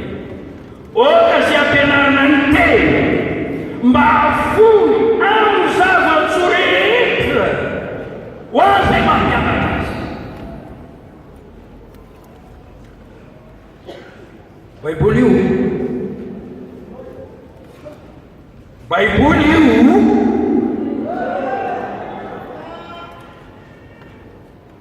sekolary mena mamepona mandiana makany institut biblique ianao anontaniana écolage sy zao diplôme doctorat en théologie sy isan-karazany vola be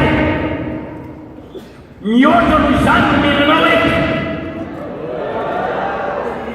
zay tsy mitako vola fa mitenin'Andriamanitra io zay ampianarana ny teny aoka afoy amin'ny zava-tso rehetra. Maka fahavolon-karena efa tokana an'Andriamanitra tsy makatỳ aposonay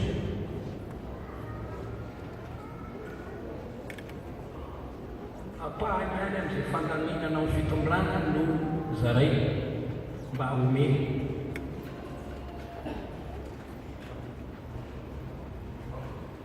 Fa ity zava-tso ity tsy miteny manao hoe ento ny ambafolo no homena n'ilay mpitoteny fa aoka afoy amin'izay fantatra zava-tso. Amin'izay izy afaka manao tonga manitra tonga sahira le mamo ianareo ny maneny ara-panamy patireo pastera zany lozany vatiko tsy voalohako ndo fandrako misy bebe amin'izay tsy voalohako ny kolazonanako zao roany ray makenareo pastera fa maka amin'io zava-tso mihina io pastera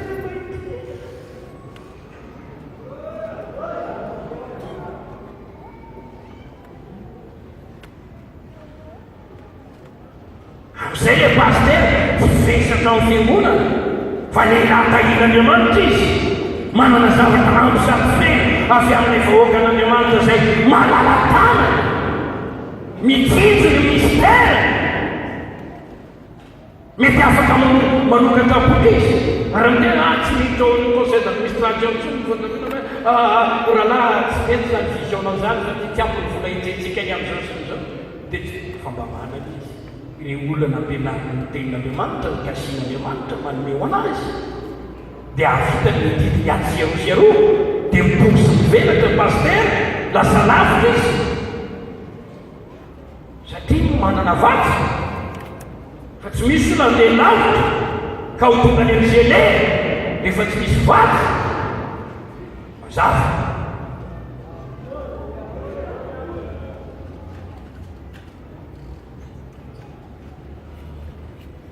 Manome fivelomana mamelona n'ilay mpanompon'Andriamanitra.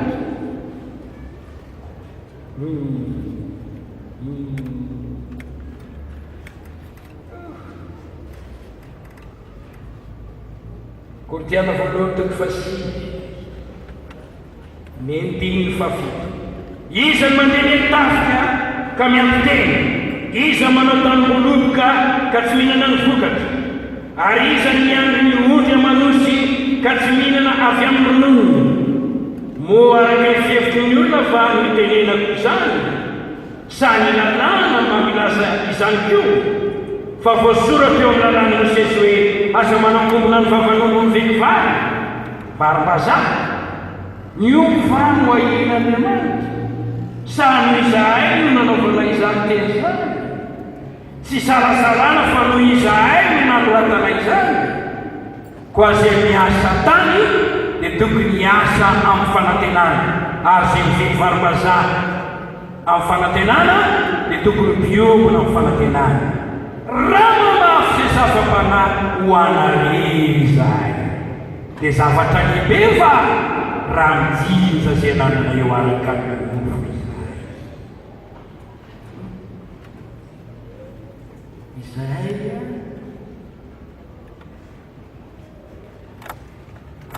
manomana tonyteny tompo tsy zavatra mora vokorotana toromaso sabotsy ray manotompo mivavaka mitady hoe inona Andriamanitra inona ny Andriamanitra mafaka inona ny teny toriana samy efa tsy indrindona mino tsy zavatra tsy intsony ny fiainana mino fa takany ny amikady reny tsy mora ho azy tena ao anatiny tsy ahoty tsy manana hoe mandeho azy takan'ireny olona miketriketrika anao fanasana olona reny manao bazary tany manao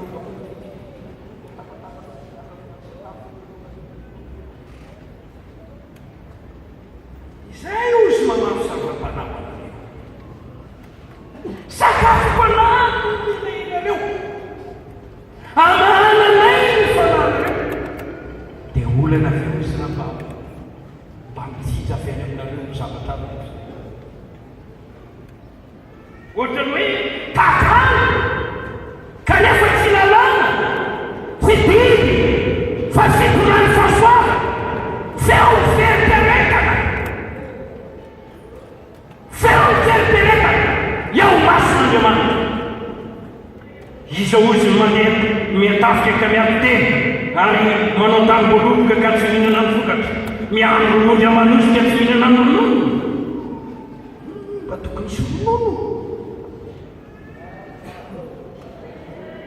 Alleluia tsy hoe omy andasana fotsiny tsy misy ronono tokony mba hisy ronono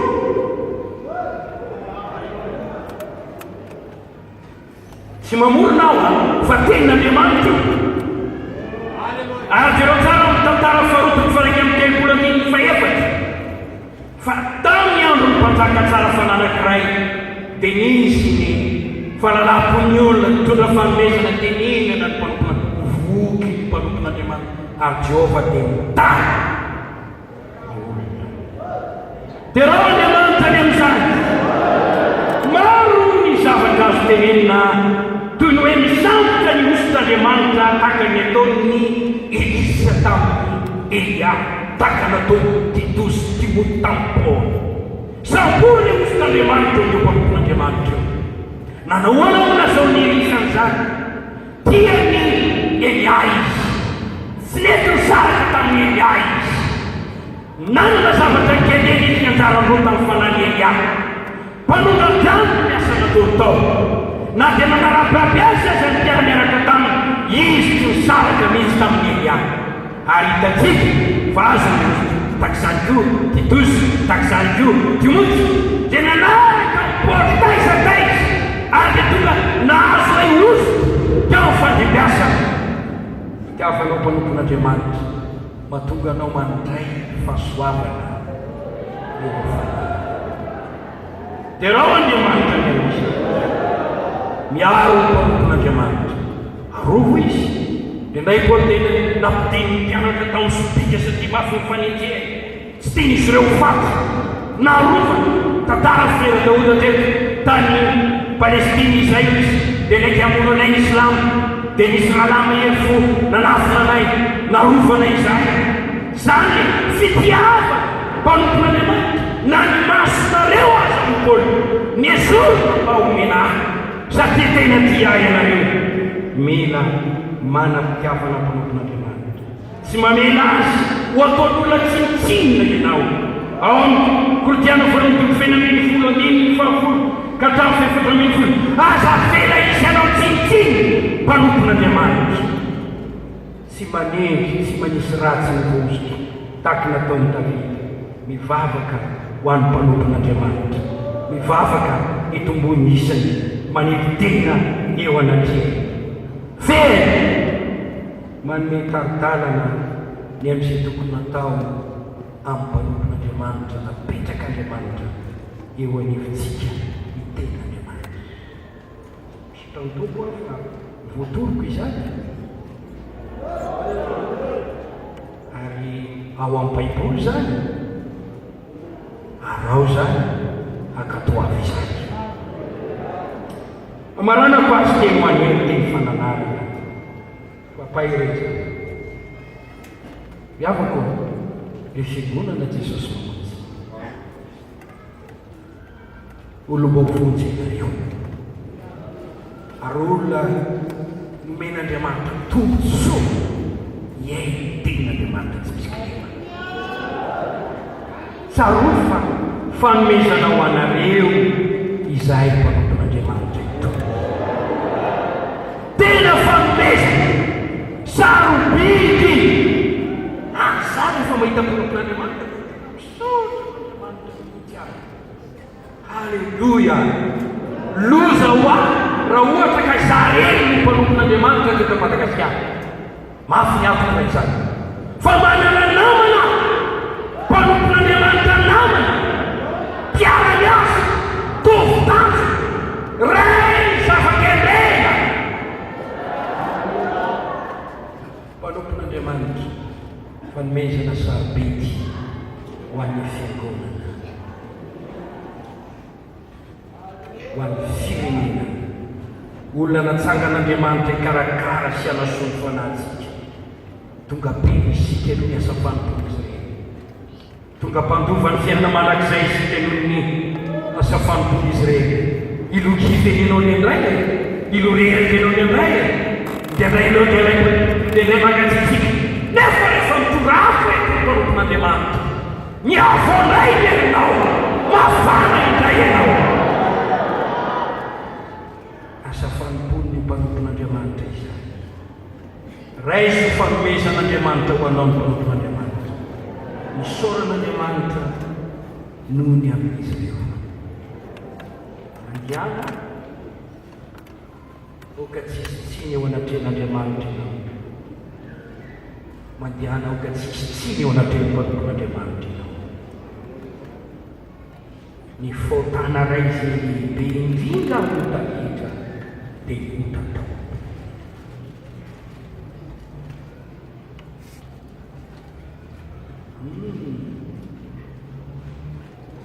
Ota manakana vanim-bavaka io, ota mampiala ny fanamasika io, ota mahavery ny batisa ny fanamasika io. Raha misy olona na dia efa nandray ny batisa ny fanamasina azy ka navy indray amin'ny fanoherana mpanompon'Andriamanitra sy fisana mpanompon'Andriamanitra dia tia milazanao fa tsy eo aminao tsony ilay batisa ny fanamasina. Tsy eo aminao tsony. Tsy eo aminao tsony.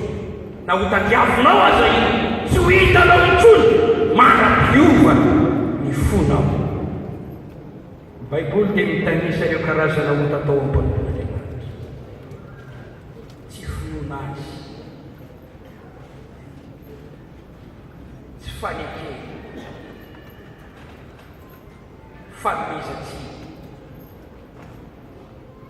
fitsikarana, mba mifanakiana, fanaratsiana, fanalambaraka, fikomina, fifosana, fetaramenatsika, mamitana belona tsy amena inana inona ny mpanompon'Andriamanitra. Iay fa naty amin'ny taona vaovao azy. Misy taona vaovao mba iraisan'ny biby anaovana hetsika ho amin'ny mpanompon'Andriamanitra. No ny ara-ty manaky tsy tia anaky.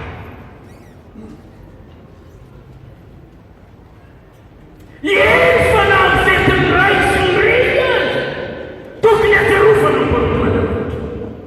Mihirim-belona no ny hevi-taty ao anaty efa toy izao reo rehefa mpangalatra mpinana ny volan'Andriamanitra io. Azonao antoka ve fa marina zany?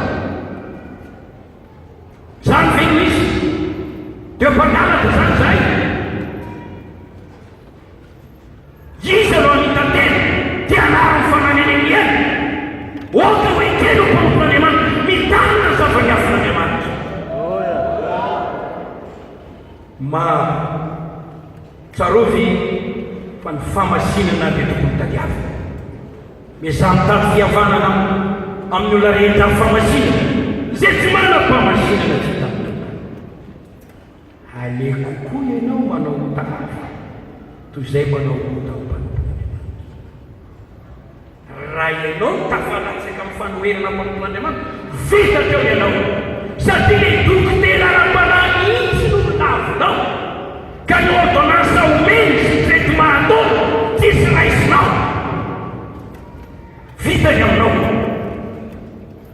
izy ny dokotera ara-panahy ampiasain'andriamanitra atao fidy ho vely ianao atao fidy ho soa ianao nefa toerinao ny afaka hoentiny tsisy fanafa izay mahatonga hoe aleleo koa anao manao raha mitsangatsanga ianao fa mimpantompon'andriamanitra dia mbola izy teny fanantenana aminao hoe mialana ny fitsangatsangana io zay ny fafaka ho anao fa raha mipepaka ianao amelanelika ho andriamanitra dia ho avitra ianao fa efa tsinonao le mpantompon'andriamanitra lotika ny fonao isanao tonteny izy zay fitariana reto atao ny nafinao tsisy fanafa tsisy fanafa tsisy fanafa ratsy raha voataona ny devoly ianao vaotana mpantompon'andriamanitra azany ny mitarikety amin'ny devoly amin'ny fananganana olona be dia be miteniteny foana manaratsy manatsafa ny mpantompon'andriamanitra ina ny tanjo mba hatonga ny olona voty evidiso sy tsao mba tsy inona le mpantompon'andriamanitra amin'izay vo mafy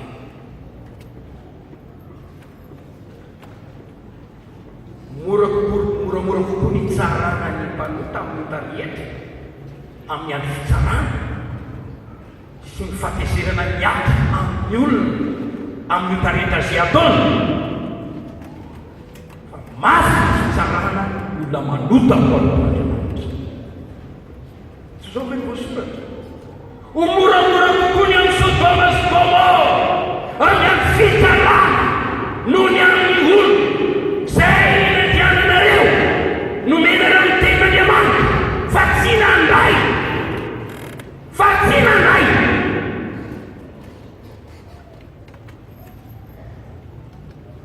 maro reo tratriny aretiny tsy azo mpanafana ny otatao amin'ny mpanompon'andriamanitra boka mandampafatike azy noho ny otanataony tamin'ny Elisa satria natakizy niara-ny fahafatesana tapoka na miasa vila satria nantaika tamin'ny Petera teo anatreny filo maro ny fanotomandry ary maro koa ny feno devoly ary miaraka amin'ny devoly ankehitriny tonga sinagoga ny Satana ny foly manao tena ny Jiosy nefa fa ny devoly mameno fo mavita manaratsy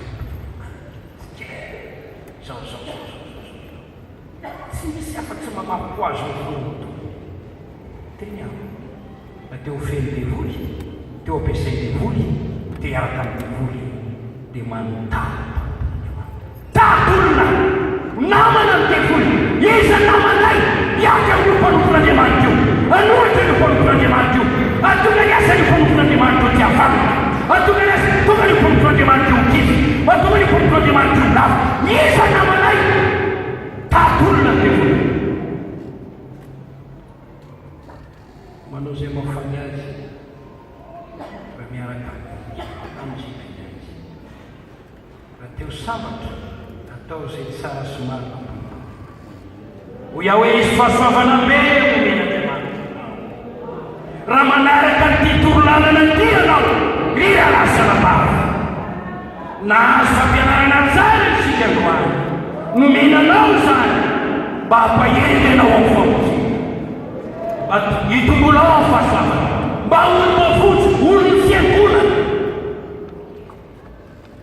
mandray atiky mandray andaika tsy dereny fa etany fipiava etany fifaliny tany amin'ny fanay maso anao soa ny mpanompon'andriamanitra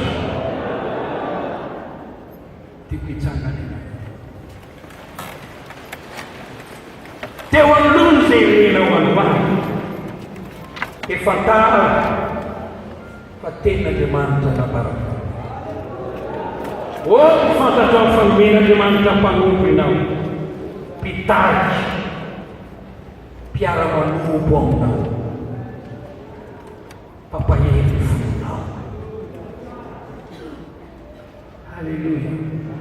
Marina fa zay aloha etompororano tena misy zavatra lesoka dia mba marina fotoana manginana ry sy fanerasirana noho ny andraikitra manan'io eo am-pitadiavana avao namtokatrano aloha eo aza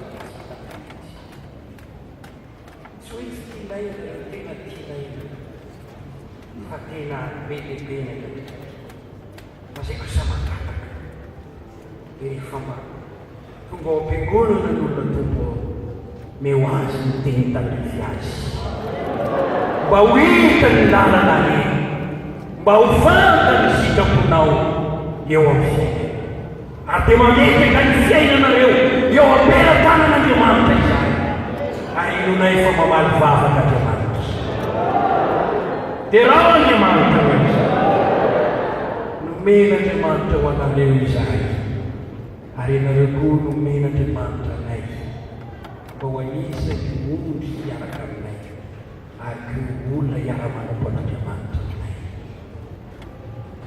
Eo anoloany izany rehetrarehetra izany teo anatreny Andriamanitra zay inona ny efa nataonao tamin'ny tompo eo amin'ny teny aminao hoe inona ny efa nataonao efa mba nataonao ve zany zavatra sain'Andriamanitra ataonao zany zany ambany any dia mbola tsy lasa makany amin'ny mandrakizay ianao tsy tara haitsio ny fiainana fiainany banga atao zay sitrapon'Andriamanitra. Halleluia.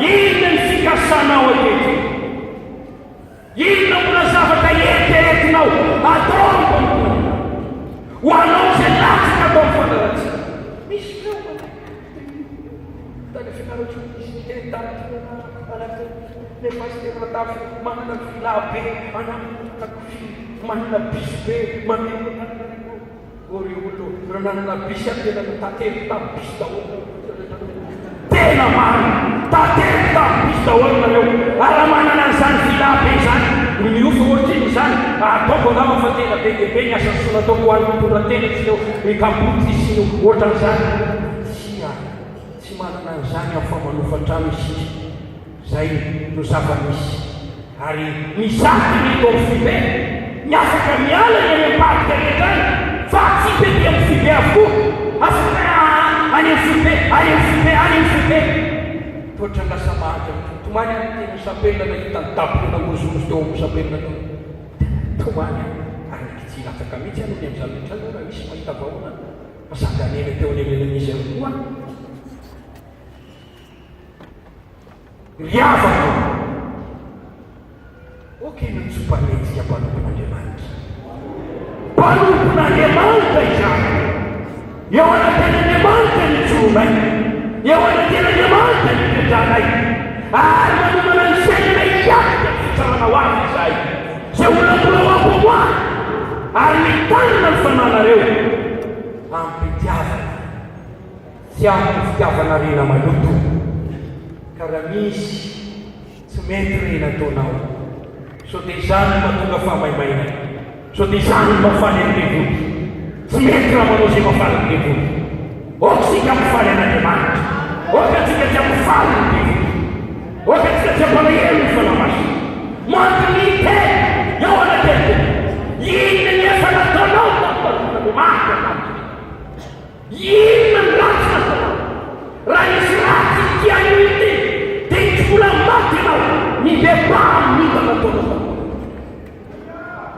mibebà mifonà amin'ny vavarazy mietetikazy amin'ny fikazan-dazy amin'ny otariety na fanoera na fipisana na fanakiana na fananan-dalàna pomany olona miteniteny foana alotan'ny vavaka fa raha tsara ny nataonao toizany Andriamanitra tsy anadiny ny asa marina zay natao.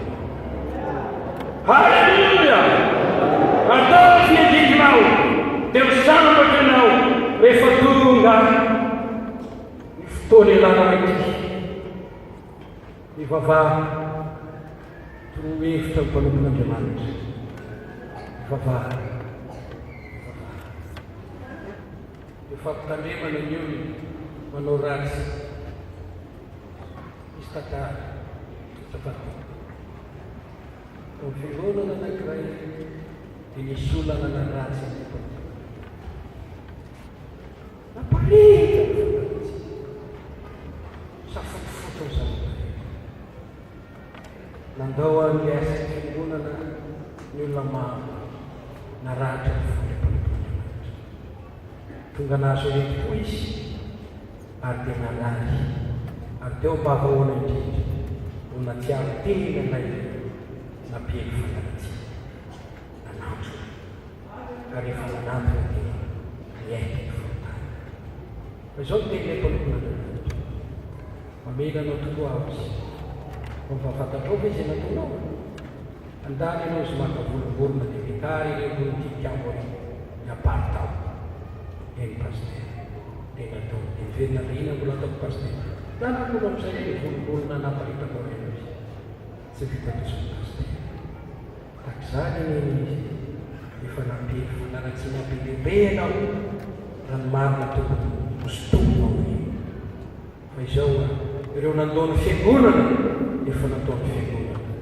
ny asa vanim-poko nompotenao ny fahasalamana moravanao eo mbavahoana ny fahafatesana aokity zao no tena tokoanao anao ny tarananao mba tsy hanenjika nanaratsy mpanompon'Andriamanitra ny marina pastera toy izay fantentanara tsy mety ny mampalahelo reny mpanompon'Andriamanitra raha misety reny dia tsy aso raha misaotra sy mankasitraka dia tsotra amin'izay tena mangataka amin'ny anaran'i Jesosy mba hivava tenao tsofotaona ny devoly ianao koa devoly fitaovana anatin'ity fiangonana ity anaratsy apiety fanaratsy iesiarosiaro ary amin'ireny tanireo ny fianona tanireo tena no mpivava andrendray tsika tsy mahampobava olono teny mpiverin-dalana verin-dalana no nanevitra po sy mpanohatra dia tsy manana zavatra ratsiny afa-tsy ny mpanompon'Andriamanitra zay tarika azy Andriamanitra ny anamasina ny fiangonana anitsy ny piaty ho anara-piatana eterysa maro ny olona tsy misotobitsony eto maro ny olona tsy matany ampateny itsony eto maro ny olona tsy matany amtelokoatra any am'dakarabentsony eto maro ny olona zay tsy azo tsy manao fitafiana ratsy itsony eto fa betaka tsy manao etidiny amin'ny mpanompon'Andriamanitra zavatra raidoana aitiosa amboazy alleluia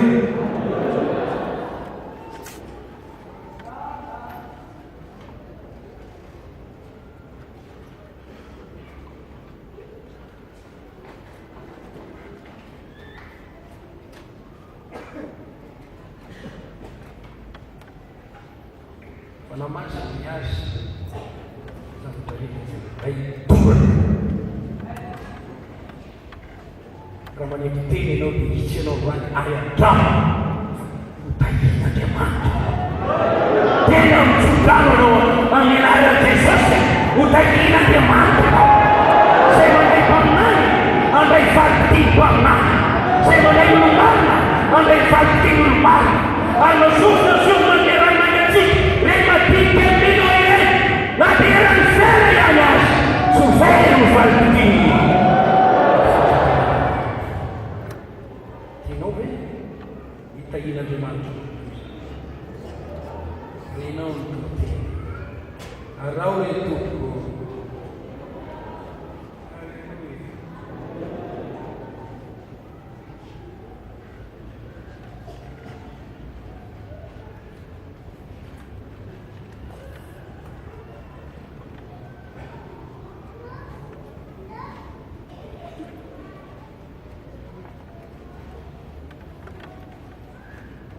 Fais comme si fosse voto. Diga-te, voto.